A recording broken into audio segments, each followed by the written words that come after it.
Hi, this is Indranil and you are watching Business Bytes in our channel The Spotlight, India's first online business news channel.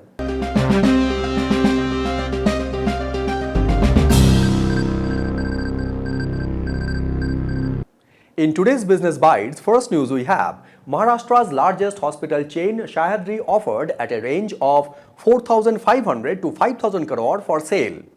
Second news we have Ola intellectual property may shift to the Ola founder Mr. Bhavish Agarwal's family office.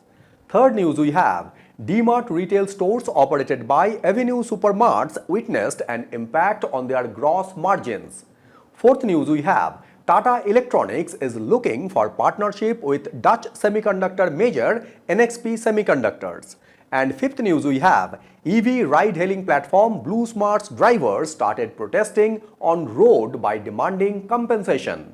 In first news, Maharashtra's largest hospital chain Sahyadri offered at a range of 4,500 to 5,000 crore for sale.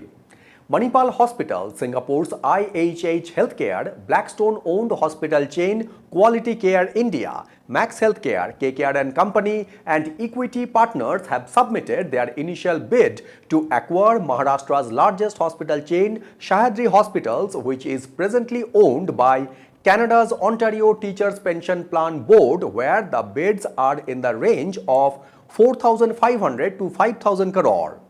Sahyadri Hospital chain is having a network of 11 hospitals in Pune, Nasik, Ahilyanagar and Karad, which was acquired by the Ontario Teachers Pension Plan Board from Everstone Capital at a valuation of 2,500 crore, and they had bought it in 2019 from the founder and leading neurosurgeon Dr. Charudat Apte for 1,000 crore. Presently, Sahyadri Hospital is having 2,500 clinicians and 3,500 support staffs, where the co-founders Sadanand Bapat and Nitin Desai along with Dr. Apte are still involved in the operation of the hospital chain, which was started with the Pune Institute of Neurology as their first hospital in 1994. According to WHO, that is World Health Organization, India has just 16 beds per 10,000 people, where as per a global research report, 7 listed chains will add 14,000 beds in the next 3 to 5 years, when a total 22,000 new beds is expected, which includes those by the other private hospital chains. In second news, Ola intellectual property may shift to the Ola founder Mr. Bhavish Agarwal's family office. ANI Technologies presently operates the group's ride-hailing business and hold the Ola brand's IP, which is currently licensed to Ola Electric, which is a listed electric vehicle company, in exchange for a fee, as the founder of Ola, Mr. Bhavish Agarwal, is on the process of restructuring his group companies. The intellectual property rights for Ola brand, which are likely to be moved to a new holding entity controlled by his family office. Ola Group comprises multiple huge growth businesses which are not only individually strong but also strategically synergetic, which helps in boosting each other's impact across mobility, EVs and energy storage and AI, where Ola Electric was carved out of ANI Technologies in 2017. The new alignment comes at a time when the various verticals headed by Mr. Bhavish Agarwal are entering new lines of business which require heavy investment, where their AI startup Krutrim plans to enter several capital-intensive areas like building large language models and artificial intelligence chips. Bhavish Agarwal presently holds 8 to 9% stake of ANI Technologies, over 30% of Ola Electric and close to 90% of Krutrim AI, when in February this year he announced a 2,000 crore investment in Krutrim and also committing a total 10,000 crore investment by next year.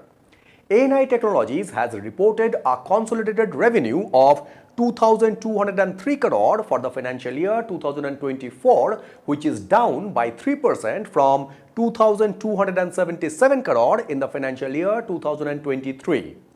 In third news, DMart retail stores operated by Avenue Supermarts witnessed an impact on their gross margins. Avenue Supermarts, which operates a DMart retail store, had seen an impact in their margins, and that is due to increased competitive intensity in the consumer goods space, rising employee costs, and higher investments in service levels. DMart is the largest listed retailer in India, who has higher store openings during the quarter with 28 new stores and a total 50 outlets in financial year 2025, when according to the company, their overall business continues to be resilient in metro towns but also doing significantly better in non-metro towns. The company reported a 17% increase in their net revenue, which was 14,462 crore in the March quarter, while their net profit had seen a 3% rise to 620 crore when in the financial year 2025, their total revenue was 57,790 crore, which was grown by 17%, and a net profit of 2,927 crore, which was also grew by 9%, when their EBITDA margin was 7.9% during financial year 2025, which is lower since financial year 2021. According to the company, the impact on their gross margins was due to increased intensity in the fast-moving consumer space, surge in wages of entry-level positions due to demand and supply mismatch of skilled workforce, and continued investments in improving their service levels with respect to faster turnarounds on availability, checkouts, and future store openings, when the company is also expecting an overall gross margins in the matured metro towns will remain low for a certain period of time. In fourth news, Tata Electronics is looking for partnership with Dutch semiconductor major NXP Semiconductors. Tata Electronics is in discussion with the Dutch semiconductor major NXP Semiconductor as a customer for their upcoming fabrication plant in Gujarat and outsourced semiconductor assembly and test facility in Assam, where the proposed deal is expected to replicate Tata Electronics' collaboration with US-based Analog Devices Inc. ADI, under which the companies are exploring opportunities to manufacture ADI chips in India. Companies like NXP having their own fabs when they tend to outsource some of their production, and that is where the Tata fab and OSAT could fit in, while Tesla is a likely customer for Tata's semiconductor business. Tata's fab in Dholera with a 50,000 wafer starts per month capacity is expected to be operational later this year, where the facility will produce compute chips with 28 nm technology, besides power management chips for electric vehicle, telecom, defense, automotive, consumer electronics, display, and power electronics. Tata Group has been working with NXP for years, and now Tata Electronics trying to acquire multiple potential customers to build an India Rolodex for their upcoming fab, when NXP is a good fit owing to their established play, especially in automotive chips.